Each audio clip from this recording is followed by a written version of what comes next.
Hello, welcome into the PHNX Bets Daily podcast, presented to you by the DraftKings Sportsbook app, America's top-rated sportsbook. Like, subscribe, leave us a 5-star wherever you get your podcast. I'm Johnny Venable. He's Shawn DePaz. No Shano today. He's in Vegas. Enjoy your time away. He's going to be gambling, maybe not on our friends with DraftKings, but some sports books, dabbling, at some casinos. So we wish him well, Shawn. Yeah, best of luck. Go make your money, young man. That's right. That's right. Well, we have a Monday Night Football game to talk about, Shawn. But before we do that, I want to see it. Let's get to Shane and I's picks from the weekend here. I'll pull them up. Assuming I've got these, maybe I do. Johnny's picks. Nope, these are from Thursday. So I'm just going to go over a couple of the picks that I liked from last week. All over the Detroit money line. That seemed like, I think I called it my lock of the week last week. And then I doubled down on the tailgate show yesterday. But I mean, I could not for the life of me understand, even with the Jets playing at home, why Zach Wilson was favored over anybody. Yeah, I mean, I feel like right now the Lions are probably like them and the Bengals, I guess, are the two teams that you probably don't really want to run into right now. They're probably the hottest teams in football. So, yeah, that definitely surprised me, especially with Zach Wilson. Like, I feel like if anything, that would have. I'm curious how the line would have changed if Mike White was still playing. Yeah, I think it would have gone from -2 to -4 maybe. Yeah. So that game stood out to me. Thankfully, we hit on that. I also really liked. Well, let's be honest. I also really liked the team in Arizona to not win in Denver. I thought the Broncos would win handedly. They did. They were. I think by the time we shot our show Friday, Russell Wilson hadn't been cleared, but he was still hoping to play. Then he ended up not playing. That line went from -3 to I think -1.5 in favor of Denver. But man, by the time Colt McCoy left that game, and give the Cardinals credit, they did have a lead at halftime. The wheels fell off with Trace McSorley. So the Broncos scoring a season high, I think like 26 points yesterday, 24, 25, 26 points. And so even behind Brett Rippett and company, Latavius Murray ran wild. That one was another easy one to telegraph because the Cardinals, they don't really have anything to play for at this point. Yeah, first off, I'd be so upset if I was a Cardinals or a Broncos fan. I know this is kind of a dead horse at this point, but like, the fact that that's all it takes to win. If they could just score some points, they would be in a much better situation. But yeah, I mean, the Cardinals at this point, I don't know what opponent I would bet the Cardinals against, to be honest, right now. Like, would they be I got asked this yesterday, would they be a favorite against Houston on a neutral field right now? I would say no, based on the fact that Colt McCoy is out. Yeah, with Colt McCoy out, it's tough. I do think still guys like D-Hop, James Conner would still make them a favorite, but I don't think it would be a very large favorite. I think it would probably be 1 to 2 points maybe at most. Yeah. So Cardinals are somebody that I would definitely be probably fading for the rest of the year. Absolutely. And then another game that I liked that I hit on was the under in Browns Ravens. That was easy to telegraph, Shawn, because you think about Deshaun Watson probably had his best game of his season with the Browns, but I also wasn't super impressed with what I saw from Baltimore. Both these offenses are struggling. The Ravens need Lamar Jackson more than anything, and I think he's really proven his worth right now to that franchise. But Ravens-Browns, to me, was another one where it was like, I think the over-under was 38.5, and you knew that the Ravens were going to struggle to score points, and the Browns, even with Deshaun, still don't look like the team that they hope to be probably this time next year. Yeah, that offense is not it's not what I think people were expecting it to be, like you said, when he came back. If you were expecting it to be great, you probably were a little disillusioned. Like, this is a guy who has not played football in over a year, and it is the Browns. Like, there's questions there. And then, the Ravens, they better pay that man Lamar, because they have on both sides of the coin. They realized how good they can be with him, and now they are seeing how bad they are without him. Yeah, you need to pay that man. The under there, I am never going to trust either of those offenses, especially without Lamar to put up points. So the under was of course, Shane would scrub all of my picks from the face of the earth, because I also had the Steelers. I think they were an underdog +2. They go out and they beat the Panthers 24-16 in a game that really wasn't really super competitive. Any other games stand out to you from a betting standpoint? I know a lot of us said no thank you to Patriots Raiders. That ended up, being the right decision because I feel like the Raiders were favored, and then the game flipped back and forth with Yeah. the big lead and then the unforgivable mistake by Jacoby Myers. Any other games stand out to you from the weekend? No, I mean, Bills, Dolphins keeps. If it worries me as someone with a future out on the Bills and as a Bills fan, but as someone with a future out on the Bills have started to concern me more and more. Yeah. The offense is very one-dimensional. The defense is good, but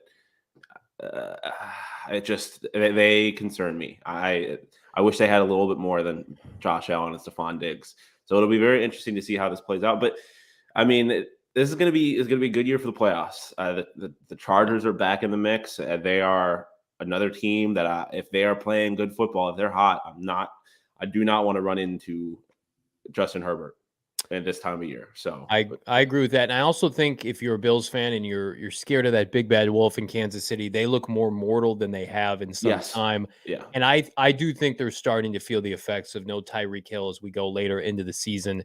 Jerick McKinnon's been nice for them. Yeah. They're too Kelsey reliant at times. Yeah. This is a much more beatable Kansas City team, even more so than last year when they lost to Cincinnati. I think we have the big four in the AFC that we can take seriously. I'm not taking anybody seriously, even with Jacksonville being a nice story out of the AFC South.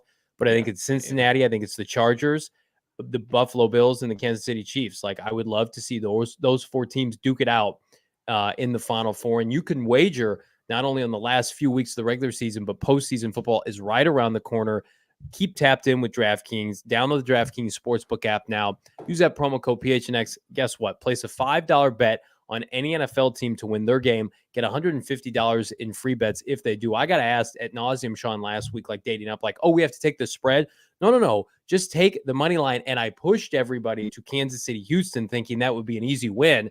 If you did that, thankfully you did take home that $150 in free bets because they did pull it out in overtime. But I would have had to hear that at nauseum because that felt like 14, 15, 16-point spread. That would have been easy peasy. If you're on the Packers tonight, we're going to talk about that game. All you got to do, use that promo code PHNX. Minimum age and eligibility restrictions apply. See show notes for details. Well, Baker Mayfield, Shawn, goes into Lambeau Field tonight with Sean McVay. What do you like in this Monday Night Football matchup of two NFC teams that are probably going nowhere? Yeah, the Packers are tough because I think they do still have a little something to play for, which is okay. A big part of the reason why I'm siding with them. First off, they have about 2 weeks of rest. Aaron Rodgers is back. He said he's feeling healthy. True. Against, the Rams, I don't have any faith in. I understand Baker last week, but that team was inept all up until the last half of this last quarter of the game. Like that team wasn't all that impressive, and they were playing against a Raiders team that is also inept. They needed a miracle to beat a bad Patriots team yesterday. I just 7.5 worries me. Originally, when I looked at it, it was 6.5, and it worries me a little bit. It's probably, to be quite honest, if it wasn't a primetime game, would be a line that I would stay away from. But I just have to side with the Packers. I just don't like Baker Mayfield, and I think part of why Baker Mayfield worked last week is because he didn't really have a whole lot of constraints, and the defense didn't know what they were going to be looking at. I think now he's going to be a little more structured, and they're going to have a little bit more time the Packers are going to have a little bit more time to prepare for them. So I like the Packers. I like the under 2. Neither of these teams have been very effective. So I just have a hard time thinking they're going to put up a lot of points. And this Packers defense, they haven't been great, but I do think they are talented. And you put them against a guy who can make mistakes at times in Baker Mayfield, I think they might have a chance to shine. I'm with you on a lot of it. I do think that the Rams, while they haven't had 2 weeks off, they've been off since that Thursday night game. That's true. So they've had about 10 days off. I do like the Packers to win, but I like the Rams to cover. I think Sean McVay is trying to prove a lot of people wrong at the end of the year. He has not just thrown in the towel, which I appreciate. Listen, we want the Rams to win for a lot of reasons, to push down potentially their pick to the Detroit Lions and also to move the Arizona Cardinals up. And I think also, we're going to talk about this on PHNX Cardinals later today, Cardinals want a 4th place schedule next year. I'm not rooting for the Cardinals to lose these final 3 games, but with Trace McSorley, it is what it is. The Rams and the Cardinals presumably are about to be tied with the same record. So if the Rams continue to win, the Cardinals get an easier schedule next year. But I do think they cover tonight. I don't think they win. We'll be asking a lot for Baker to go into Lambeau. But I do feel like with the coaching staff for LA. They'll keep it close. I also love the under. This feels like free money to me. The Rams defense has actually been playing pretty well. They played well against the Raiders in the second half of that game 2 weeks ago. So I'm with Sean. I like the under 39.5 points that Packers release. Sammy Watkins. I just don't love the receiving core outside of Christian Watson. Running backs are fine. I don't know if Aaron Donald is set to play or not, but I'm not a fan of either of these teams offensively right now. Yeah. I mean, once we get into my props, you'll see. The Rams' rush defense specifically worries me, and so you're relying a lot on obviously Aaron Rodgers, who is two-time MVP, but has not obviously not been the same this year. Does not really have anybody to throw to. So them putting up points worries me, and then Skoranek is, I guess, the guy on the other. You're going to be relying on Higbee, Skoranek, and Cam Akers. Like not Packers run defense has not been great. I will say that. So if they can get Cam Akers going.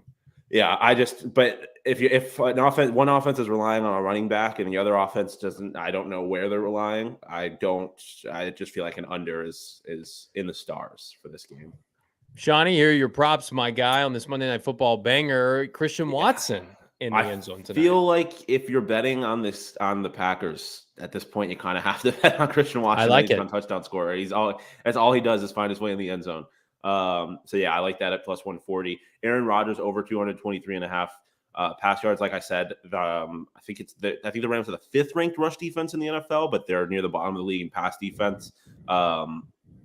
I just think Aaron Rodgers is going to have to ball out if they want to win this game, and I like the over on pass yards there. And then Skoranek, baby Cup, I guess. Over 2.5 receptions. He was targeted 8 times for 7 receptions last week. Baker Mayfield has no one else to throw the football to. It's him and Higbee, essentially. I feel like I'm shocked this number is this low, considering how much he was targeted last week, and considering the fact that there hasn't been any additions to who Baker is going to be able to throw the football to. So I think he is going to have himself a day as far as receptions are concerned.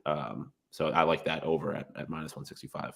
I like all of these. I'm not phasing any of them. I do think Aaron Jones finds his way into the end zone tonight.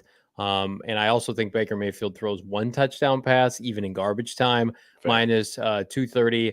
Then I also like Preston Smith to get after Baker Mayfield for at least a sack at plus 115. Baker immobile in the cold in Lambeau.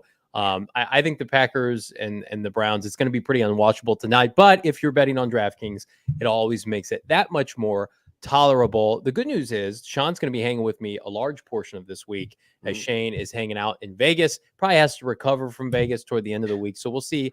But we wish our friend well. But we'll wish you well on the betting scene. I want to remind everybody, go PHNX.com. Become a diehard right now. Pick up some fresh merch from the PHNX merchandise locker. Cop a lid, cop a free t-shirt, signing up for the year. How about that? PHNX Sports logo t-shirt. Listen, we've got a banger of an afternoon slate ahead with some premium PHNX programming, including PHNX Cardinals tonight. Myself, Damon Anderson, Bo Brock. We're going to be talking about our preferred list of GM candidates to take over for Steve Keim now that it looks like he's out of the fold. Plus, what other teams will the Arizona Cardinals have to compete with in terms of looking for head coaches? That and more on PHNX Cardinals Live today at 4 p.m. Sean, you got anything for us on the Sun Devil front? Yeah, 2 p.m. PHNX Sun Devils. Me and Totri will be hanging out. ASU basketball ranked 25 in the nation. Finally, first time in a couple years that they've been ranked. Yep.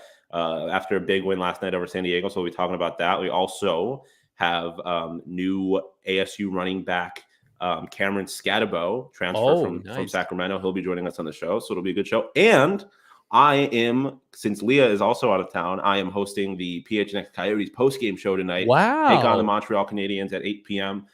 So join us on the YouTube after that. Me, Petey, Craig will be holding it down talking about that.